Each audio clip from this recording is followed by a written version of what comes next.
Ce n'est pas parce que la Saint-Valentin est passée qu'il ne faut plus parler d'amour. Le conteur picard Olivier Caria en a fait le thème de son nouveau projet. Il est en ce moment en résidence au théâtre du Chevalet à Noyon. Pour lui aussi, l'amour c'est doux mais compliqué. Christophe Lépine, Benoît Orion. Couple, deux couples, l'histoire d'un amour ou plutôt des amours. Olivier Caria et son équipe voulaient écrire sur ce thème éternel. Et c'est à la suite de plusieurs rencontres avec le public que leurs histoires ont pris corps peu à peu. On ne voulait pas être sur l'amour tout court, on voulait être sur les amours.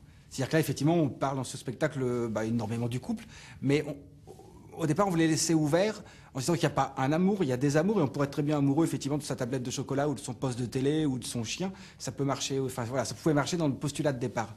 Après, là, on tourne beaucoup sur le couple, mais de toutes les formes d'amour. Dans l'atelier, c'est une idée qui lui est venue comme ça. Fabriquer une machine à câlin. Il l'a appelée la câlinette. Une machine qui fait les câlins qu'on souhaite, quand on le souhaite, comme on le souhaite.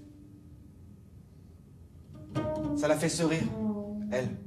Même si la frontière est parfois poreuse avec le théâtre, le conte est un art à part entière. Ici, Olivier s'adjoint aussi le concours de musiciens qui nous font pénétrer dans son univers particulier. Un lien très spécial se crée forcément avec le spectateur.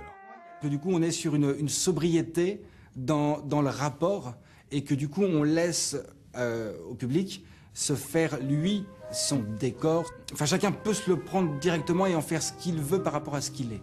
C'est le fait de laisser des images très libres sans les imposer. Je suis tombée amoureuse de Madame la Lune, si blonde bien que je préfère les brunes. Avant qu'elle ne s'éclipse, je dois la décrocher. Le travail de résidence se poursuit dans les jours qui viennent, avec même une répétition publique, vendredi à 17 h, puis le spectacle définitif sera joué pour sa première en mai au Festival de contes de Brouchy.